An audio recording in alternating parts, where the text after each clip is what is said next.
टाकणार आहे आता कांदा. पंजाबी कढीत कांदा लागतो. धनिया,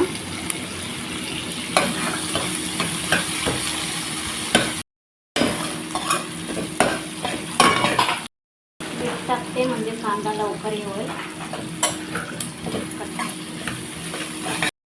आणि आता कांदा थोडा हे झालाय तर थोडं मीठ टाकलं होतं मी.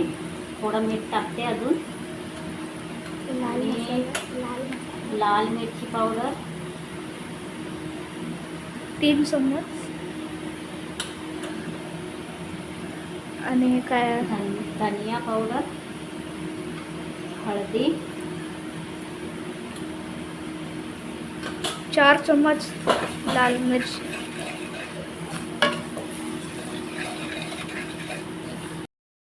आणि आता मी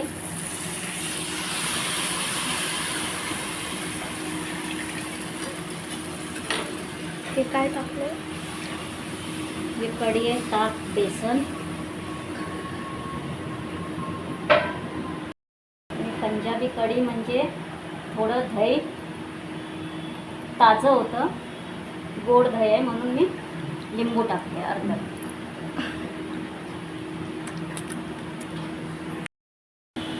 ही झाली आता पंजाबी कढी. तुला उकळी पण आली आहे आणि छानशी झाली आहे कढी.